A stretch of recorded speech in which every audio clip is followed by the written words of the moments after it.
First of all, congratulations to AJ and the 47 team. They're good friends of mine over there. I drove for Tad and Jody Schechter and Brad Doherty for a long time, and I wasn't quite able to seal the deal for a race win for them. I'm really pleased that they've got their race win like that. Thrilled for AJ too, his first big win, and disappointed for me though. I got to tell you, it's we threw everything we could at it. We knew what's at stake, and we had a great race car, led a lot of laps, just come up a little bit short. Questions now for these three competitors. We'll open it back up. Stan Creekmore with RPMTonight.com, and it's actually for all three of you. How do you get yourself back in focus after like an hour and 20-minute red flag so that when you go back to racing, it's just like you never stopped? How'd you get back in focus? I just always go through a checklist like it's the start of the race, and then your mindset transfers into what's still left to do. And so it's just you try to paint an image in your mind of a checklist, and you just go through those numbers, and then once they drop the green flag, you're back in race routine. That's what I do. I think about fishing. No, Kurt's right. You just when you jump in a car, whether it's practice or a race or after a red flag, you just go through your own routine. Okay, what are you after? What do you got to do? You just sort of cycle through how you got to where you're at and what you got to do. To the run home. And we're all paid. We're professionals out there. We should be able to turn it on and off like a light switch. Other questions? Excuse me. Lee has one. Excuse me. Lee Spencer, Motorsport.com. Kurt, can you just talk about comebacks? You know about making a valiant comeback. What AJ's been able to do, whether, getting the ride at Penske, then coming back, fighting back, about stuff like that. For him to do what he did, and then can you talk about how gratifying that must be to the kid?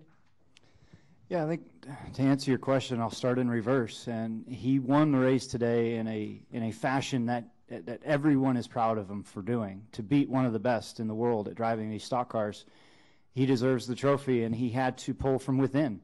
He had to dig in deep, and he had to believe in himself all the way through this. When you're out there racing and you're in the groove and you're doing your thing, it can go week after week where you don't have opportunities to win. And he was rebuilding, getting himself in position with that team, and the team continued to gain strength, and they believed in him. I think they were in here on Friday announcing a sponsor agreement, and they're moving forward with a long-term contract. That was the first step in helping him understand where his future was going to be. And then for him to deliver today, it's that confidence that grows when you're spreading around when you're spreading around all that, I guess, fertilizer, when you're cultivating that hard work, and now it's starting to turn around for you, he deserves it. He's put himself through all those mental challenges, and today he persevered. He didn't break down, and he brought home a victory, so we're all very proud of him. Let's go to this gentleman right here in the black polo. If we could get him a microphone, please. Hi, Ron Flatter with RSN Radio in Melbourne. Marcos, could you take us through the exchange of leads on the second-to-last lap and how AJ was able to expand his lead? I can't remember much of it, but I know there was a lot of door banging going on, a lot of corners that we went round side by side, and I got my tyres really hot doing that, and I slid coming off turn 11 after I got the lead, and he was able to get it back before the caution dropped, and that was probably the difference between winning and losing the race right there. If I could have held the lead when the caution came out, I would have probably had the advantage on the restart and probably been able to fend him off. But it's just racing. It's what it is. It's what it's all about. You lean on him on a restart. You try to take a couple of chances, and I'm just pleased we got up through the S's side by side without wrecking the whole field, because it could have easily happened out there. Other questions? Let's go to this young man right here. Bond from WHEC in Rochester. We had a tragic event not too far from here last night involving Tony Stewart. I don't know how aware you are of it, but 20-year-old racer died last night. Just wanted to get your thoughts on that event. Our thoughts and prayers are with the Ward family. It was a tragedy, and our thoughts and prayers are with everybody involved. It's a tough situation for the motorsports world, and I'm not at liberty really to speak any more of it. Any additional questions for these three competitors? All set. Stu, right here, please.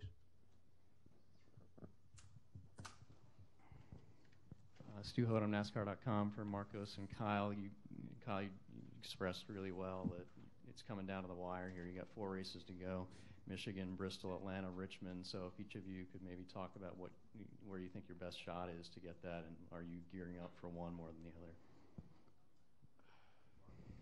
Man, I just finished the closest race of my life, so I haven't thought about points. So I'll have a look at that on Monday. But we're decent in the championship position. I think we're 16th or something. So I'll have a look at it overnight, and we've got to obviously score points, but we really need to focus on winning. Yeah, and I think Michigan's a good track for me, as well as Bristol and Atlanta. So I have three tracks I'm really confident at. So just go to each track with the same game plan as to shoot for a win, but if not, try and be as far forward as you can. So it's crazy to think that with a 16-car chase, it'd be harder to make it than it was previously.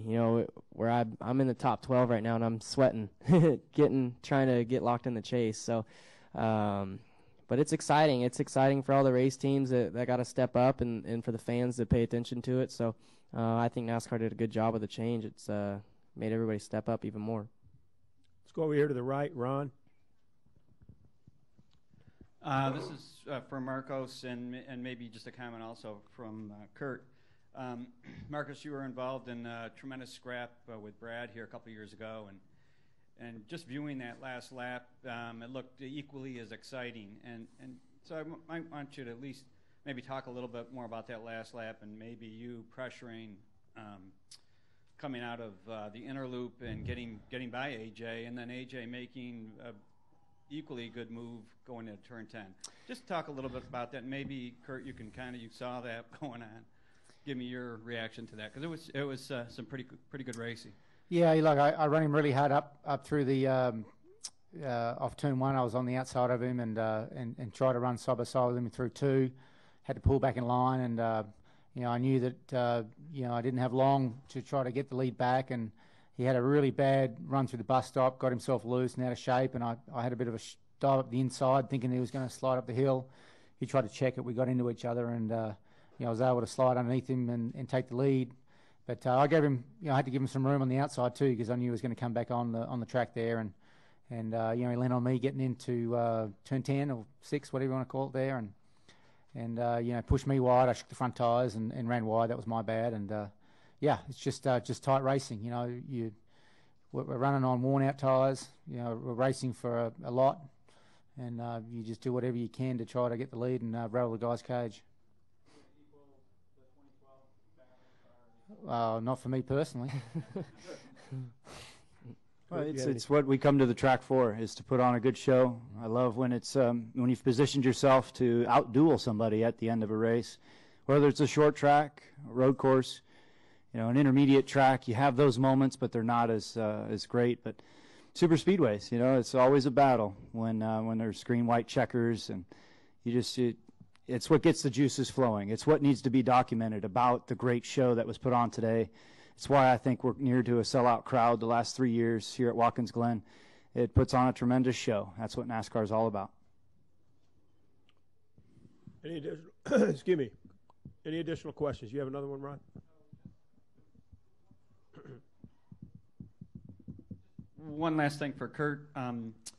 Any thoughts on getting back in the Indy 500 next year, or is this way too premature or whatever?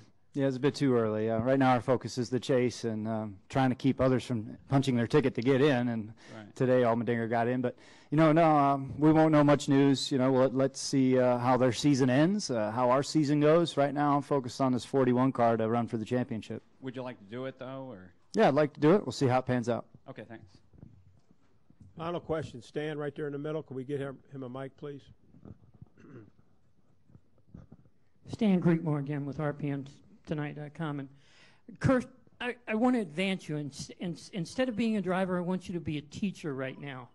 What would you tell Marcos Ambrose he needs to do to get that win to definitely be in the chase? Well, you should have wrecked Allmendinger. I mean, I was hoping they'd both wreck each other. Yeah. It's putting yourself in position, and they did that today. and it's what he has to do again at Michigan and Bristol, Atlanta, Richmond. You know, whether it's done with pitch strategy, whether it's done with good race cars. I haven't looked at his point situation to know. I know Larson's on that bubble of guys making it in on points. It's you can't start stretching yourself too thin, though, here at this time of the year. You just keep plugging away, and you wish you were in a better position. I mean, I know Larson's over there biting his fingernails, but he's in position where Ambrose wants to attack and jump on those guys. That's what the chase is all about. It's win and you're in, and I'm sure we're going to see as the races get closer here, people doing more dramatic things to try to take a chance to have a run at the championship. I believe we have one more question in the final, all the way to the back. Go ahead. My name's Ted Gold, Warner Cable News. This is for Kurt and Marcos. Obviously, a lot of turns here, and a lot of unpredictable stuff happens. You know, a couple caution flags this year, I guess. What changes to your strategy do you make when you're on a road track versus an oval course?